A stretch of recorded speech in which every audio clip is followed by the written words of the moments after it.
Hey everybody, welcome to the crypto chart update for December 19th, 2017.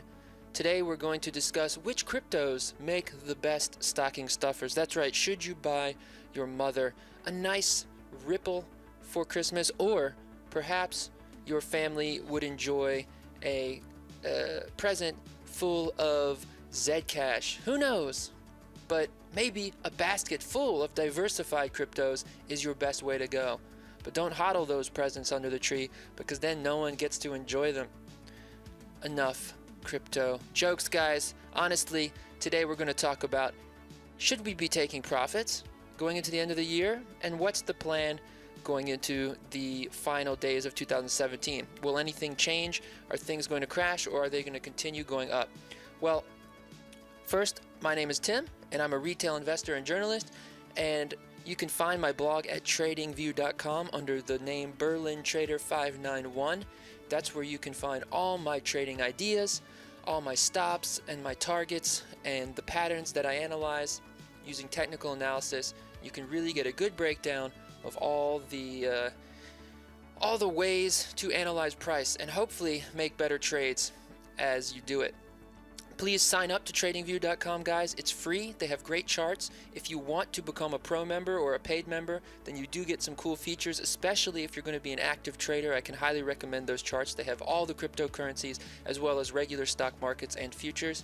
You can compare things. The indicators are brilliant, and you can upload, or you can bring up your charts anywhere in the world because it's web-based. So check out my blog, and if you want to join, please support me by clicking the link under my video. Under this video, I have some affiliate links, and you could find the link for tradingview.com there. And please support me, guys, by clicking through the other affiliate links.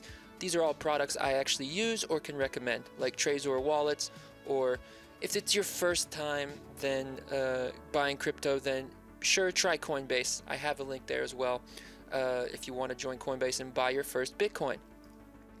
Next, guys, this video is brought to you by CryptoKing.org. It's a cool site where you can find a lot of great news. It's kind of like Drudge Report in a way, which I kind of enjoy. The format, it's just simple, right? It has the coins, the news for those coins, and it's updated regularly. Crypto King does a great job, and he is a friend of mine, so please check out CryptoKing.org. And of course, guys, follow me on Twitter as well if you want to see my latest posts and videos under Berlin Trader 591. Without further ado, let's have some fun. But of course, please remember that these trading recommendations are all fun and games. These are not actual trading recommendations. You shouldn't actually take them to heart. Contact your fiduciary advisors, guys, before making any trades. So, I just wanted to bring up my favorite chart, the 8-section TradingView chart. I keep this up when I have a lot of trades on the table, and the reason I bring this up is because right now a lot of coins are going up, and this is something that hasn't happened too much, where everything is going up at the same time, where a lot of things are correlated today. So we have Ethereum going up. Now when Ethereum goes up, Litecoin usually goes up, and that did happen. Dash also usually goes up. It's highly correlated with Ethereum. And some other coins, I think Neo is slightly correlated to Ethereum, so it's also going up. And we see Bitcoin over here in the top right kind of just stagnating a bit.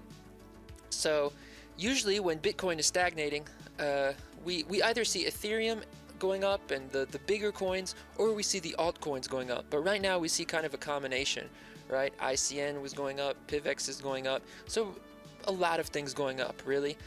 There's some rotation, but mostly a lot of things are going up at the same time, and Bitcoin is kind of stagnant because the money is flowing into other coins. But in this view, which I have on TradingView, I just kind of keep an eye on the charts, right? I have some lines, but it's too small to really make good analysis. So what I'm doing is just keeping an eye. What's moving? Is something making a move? Okay, if something makes a move, I jump over to my big chart and I have a look more in depth. So yeah, let's get over to the big chart here. I have Dash against Bitcoin up.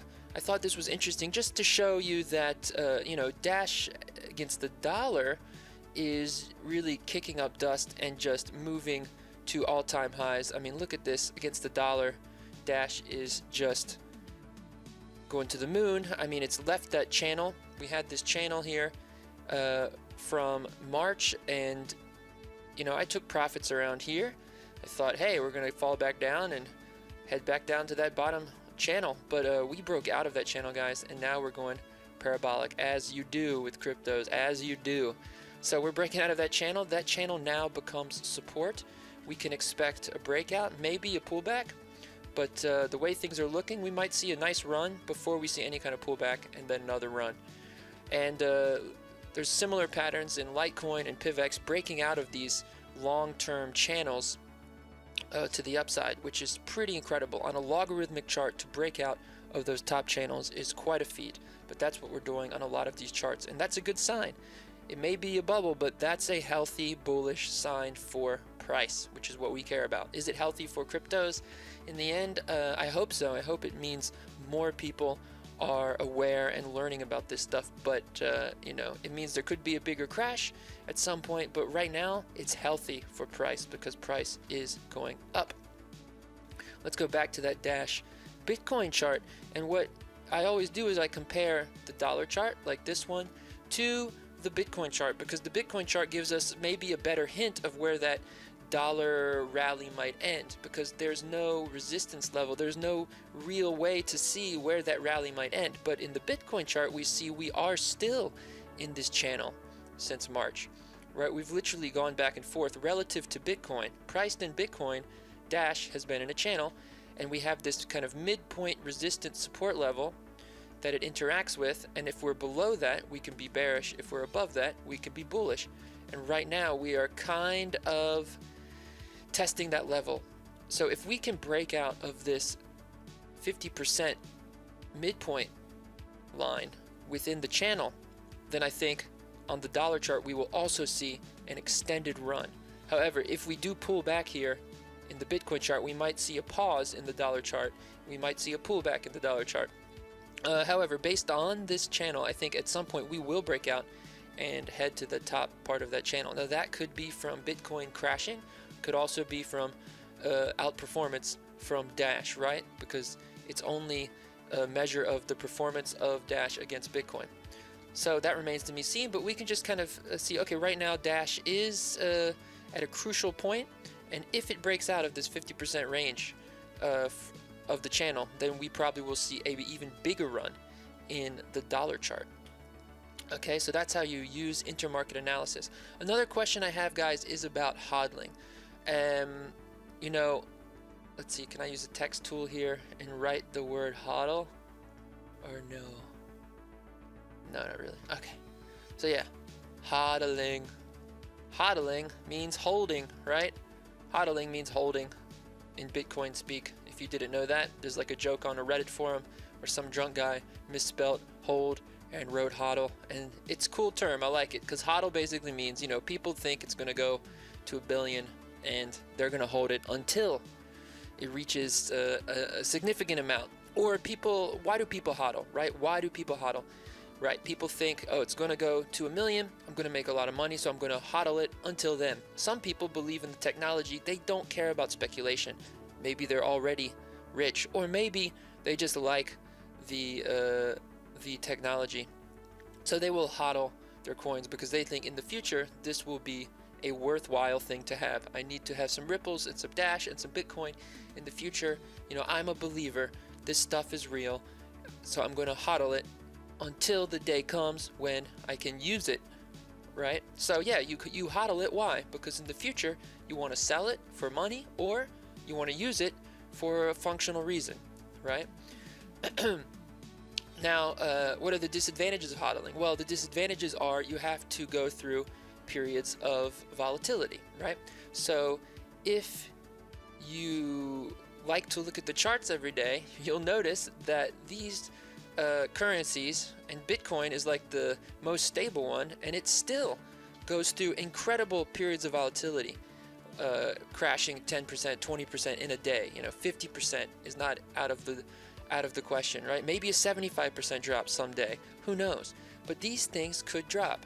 If you're hodling, are you prepared to hodl through a drop back down from 20,000 to 8,000? That could easily happen. back down to this trend line, or 20,000 back down to a bigger support around 5,000, right? Or let's say there's a complete disaster back down to that 1,000 level. I mean, that could also happen.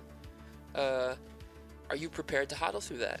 And it's easy to say yes when you've never experienced a crash. If you've already gone through a Bitcoin winter back in 2013, for example, where the price decreased, you know, I don't know, from, what was it, from 1,000 to 200, so by 5, right, by 80%.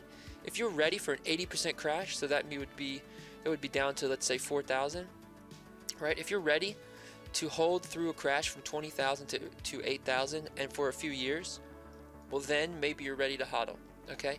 But when prices are going up, it's easy for people to be confident that they can hodl.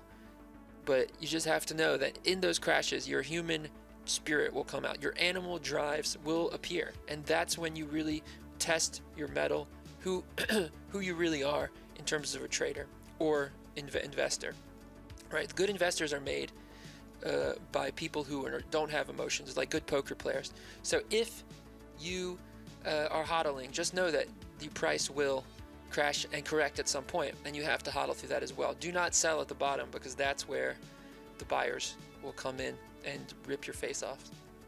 So yeah, hodling, is it a good strategy? Well, sure, it is a strategy. I don't care if your strategy is hodl for or trading for 1 minute or hodling for 50 years, as long as you have a target and a reason for what you're doing. That's all that really matters, right? Good traders have a target and a reason for what they're doing. Okay, if you say I'm hodling $1,000 until it becomes $1 million, okay, you can make $1 million and you can lose 1,000. So it's not a bad risk reward to a risk proposition, and you can just sit on that, right? But if you take profits at 2,000, you didn't stick to your plan, and so you're going to lose in the end, right? And you also have to think, okay, what is the value of this coin? If you're fundamentally valuing a coin, you have to think, okay, I believe the value is 100,000, right? And right now the coin is 5,000. So I'm going to wait till I get fair value using my valuation method. Okay, that's your method. Those are your rules. Stick to your rules, right? And you also need to have a stop. When do I get out, right? Okay, if price decreases to half the value, then I'm getting out. Or if price decreases to 0, I'm getting out. I'm never getting out until 0, right? As a technical trader, I enjoy the ability to set stops. That's why technical trading is so great, because you can literally analyze the charts and set a stop based on price level, and you can say, if it goes below that level, I'm getting out. Now you could combine hodling and technical analysis, right? You could say, okay, I believe in this coin fundamentally. I value this coin at $1 million based on transaction possibilities. Right now the price is 20,000 of Bitcoin. I think fair value is $1 million, so I'm going to hodl till $1 million. But based on the technicals, we could reach a support at 8,000 or 5,000. If we breach 8,000, then I'm going to get out of Bitcoin, right? I'm going to reduce my size. So that's what you could do. Now, if you're in cryptos to make money, right? If you're in cryptos purely to make money, then I would say hodling might not be the best strategy, because we don't really know what's going to happen. And if you base this on other bubbles in the past, and they always repeat, the value could crash immensely, right? And a lot of these coins will go out of business. A lot of these shit coins are scams. A lot of them have teams that are just going to disappear. It's just life, right? I mean, we have these young teams. They're going to go do other stuff. They're going to work on other projects. Some projects will survive and some won't. So if you're just going to hodl stuff, you know, most likely in the end, a lot of your investment's going to go to 0 or decrease. And you might get lucky with one of the big players. But how long are you going to hodl, right? If you held Apple from the beginning, you would have a lot of money now. But would you sell when the iPad came out and Apple went up a few 100%? Or would you sell when the iPhone came out and Apple went up a few 100%? Or would you sell now when Apple is even up more? How do you know how long to hodl? So you still need a target. You need to say, look, I'm just holding this for however many years till the end of my life, and I'm just going to take money out when I need it, right? But if you're trading for profit, if your goal is to make money and get rich, then I would better recommend maybe a trading program where you're making analysis, setting targets, and taking your profits, because you don't actually have the money until you take those profits. So that's again why I recommend maybe a more mid-term strategy, weeks to months of trading, especially at these heights. You know, if Bitcoin crashes back down to 5,000, I would buy some and hodl. But right now at 20,000, I don't know if it's the best place to buy and hodl, because your risk to the downside might be greater than risk to the upside. With other coins, you know, altcoins and crazy new ICOs, buying them and hodling them. Again, yeah, what is your goal? If you want to make a quick buck, maybe you make 400% in a few days when the ICO goes online. Or maybe you think, again, this idea is just golden, it's going to get to 1 million, just like Bitcoin. Well, then you can hodl, but just know what you're doing and why you're doing it. And if you can handle the volatility. Again, it's always about your risk profile, right? Do you have enough money to lose? Can you lose this money? Or are you surviving on this money, right? Number 2, what is your target? What is your goal, right? Set your target, set your goals. And number 3, what are your rules to get out? So you need to manage your risk. That's risk management. So if you, lose a certain amount, do you have a stop? What is your get out of jail card, right? At what point do you leave the position? If you can define those things, then any strategy works. And usually defining those things gives you the strategy that suits you. One last note on this long diatribe of hodling. If you hodl a core position, right? That's what I do. I have a core position of Bitcoin that I just hold on to. I'm going to let that ride. I'm not scared of losing it. But around that, I'm trading. I'm day trading. I'm making swing trades. I have a variety of trades. I diversify my time frame. I have a long-term trade. I have a month-long trade. I have a day trade, right? I'm diversifying my trading time frames. Now, of course, that takes time, and I'm here more often looking at these charts. But the more you diversify your time frames, not only products, then the more even your income's going to be. So you can decrease the volatility, and you can take more regular profits well, for example, if you just hold Bitcoin, then you're waiting forever for a certain number to take your profits. But if you have a lot of different trades on and a lot of different time frames, then you can take profits here, take profits there from your winning trades, and let your losing trades develop a bit until they become winning trades. So a lot of different strategies. Email me, message me, and I can hook you up with the strategy. I can help you develop your own winning method if you based on your risk parameters and your income and your budget and all that stuff. So just contact me if you need some help with developing a strategy, and hopefully I'll develop a program for that at some point, but just too busy right now. These crypto markets don't let you rest. And let's check those out really quickly, because I just babbled on about hodling for about 20 minutes. That's like a podcast over here. Let's check out Ethereum, right? So Ethereum's really looking good. I'm so happy that this Ethereum has broken out just like we had predicted. That huge base, it held above that 400 level, right? Then flagged, broke out again, it flagged again, now it's breaking out again. We can easily expect a target of around 900, which we're approaching now. And to be honest, the measure move from 430, it's 300, we could easily get to 1,000, around 1,000. And those fib levels, 888, and then above 1,000 at 1178. This is on Coinbase, but basically around that 1,000 level. We want to take profits, guys, around 900. We want to take profits at around 1,000 as well. We don't want to lose all these amazing gains, but breaking out and continuing its rise here at Ethereum, just like Dash. And Bitcoin, as we said, this is on Kraken. Bitcoin has tried to break 20,000. We have those futures online now, and since those futures came online, it's just paused. But I think we're going to see a breakout above 20,000, and when that happens, who knows? Probably a nice run to around, those fib levels don't even apply anymore. It's crazy. Well, they do, but yeah, let's just use a shorter term frame here. Yeah, look at that, 20,100, 23,000, 27,000. So those would be my targets if we break 20,000. We'll probably see a break, a little crash, and then a push. Now, that's when we might see an end of the year crash. I mean, if we see a push above 20 before Christmas, a little pullback, but then another big push, just a rocket up to 20, 23 or 27,000, that's when I think we might see a pullback. People taking profits for the end of the year. Maybe they want to pay their bills, maybe they want to lock in some profits, but I have a feeling we might see something like that. One more push, and then maybe a little crash. So let's check out Bitcoin Cash. Bitcoin Cash has been on a nice run too. Yeah, actually against Bitcoin, here we are, breaking back above that former support, former resistance, breaking back above that level. It's a really healthy sign. I think we could easily see 21 again on the Bitcoin chart. Looking at the dollar, here we go, a little slow here. Looking at the dollar chart, looks even healthier. We broke out of that triangle, and pretty easy trade. Get in on this breakout, set your stop below the consolidation range, play to those old highs, which is 2,600.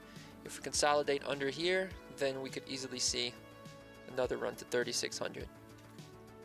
But yeah, really healthy trade. I actually missed that one, unfortunately. It was a pretty nice trade, but I missed it. Just too many things to pay attention to here. The small caps, which I love. Let's check out ARK, some trades I'm in right now. Some of those smaller coins. They're also doing really well, which is pretty interesting because usually Ethereum and Litecoin and Dash do well while the altcoins kind of pause for a moment. But right now we're seeing the altcoins and Ethereum and the larger coins go as well, which is pretty interesting. Again, the behavior of these markets always evolving and changing. We broke out above that nice cup and handle pattern, and here we are hitting our targets. Boom, boom, boom, like clockwork, knocking them down. 674, that's a good one. Next target around 794, then around 987. We could see this dingo parabolic all the way back up to that trend line. Why not? But it looks really nice. I love that arc right now. Fun. We had a great trade in Fun, breaking out above this, let's say, kind of a little another cup and handle here, or whatever, reversal pattern. And yeah, we broke out above that former resistance, and just as predicted, we are crashing up here. We hit our target at 5.4, now 6.4. I mean, we're seeing 100% gains, and next target would be 80, so that would be a 300% gain in Fun. So you can be long above that 40 level against dollar, and on Bitrex you have to buy it in Bitcoin, but I just keep an eye on the dollar chart to see where to take my profits. Of course, on the exchange it's in Bitcoin, but I keep an eye on the dollar levels and I take my profits, sell it into Bitcoin, but using the dollar chart as my reference. Yoda, of course, that was a big one a couple weeks ago, and this just shows, guys, why, like, don't buy after a huge run, because Yoda ran up, I don't know, 300-400%, and now it's just consolidated sideways. So if you've been in Yoda, you've basically missed all the other cool trades around, and you should wait for it to excuse me, early in the morning here. If you wait for the pattern to develop, then you know it's a good entry, and you can enter and see the run up. But if you get in after a run up, then you're just going to be sitting in a consolidation for God knows how long, and maybe it crashes. So better to wait and let a pattern develop. Like right now we see the Yoda pattern developing, and it looks like a nice little pennant there. We'll get in when the time is right. Neo also looking good, similar to ARK, right? It broke out of a consolidation range, and we're heading up to our targets, 85, 102, 130. Again, all looks really good. I think we'll see a little consolidation under this 161 retracement level and pop above that. If we're above that 85, we can see easily 100, then 130. So we're in Neo. We're watching Neo. PivX, another great one. Love what PivX is doing. We've been waiting for this move for a long time, and here it is.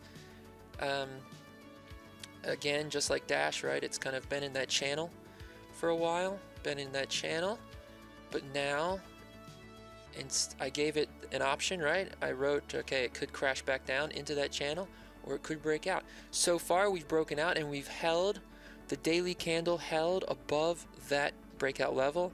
So we want to enter on that candle. Our stop is under the channel, and we're long basically until 960 and 1160, the Fibonacci targets based on the channel retracement here from in December.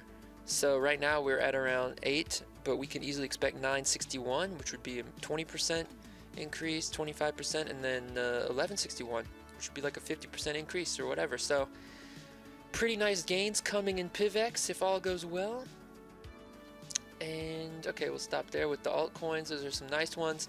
And to go back, just quickly check Ripple and Litecoin. Ripple, similar to Yoda, right? It ran up, and I know a lot of people are buying Ripple now on that increase, but you should let the pattern develop, guys. Let the pattern develop until we enter again. People who got in down here were smart. We were on that trade. Congratulations. But right now we're kind of waiting for the pattern to develop, and when it looks good, we'll enter for a breakout. But meanwhile, we want to be in on the other stuff that's moving, right? We don't want to sit around and go sideways, because missing out on a trade is the same as losing. Litecoin and Tether. Oh, it looks really good on the Tether chart, actually. That's interesting. If we go to the other Litecoin charts, it's a bit different.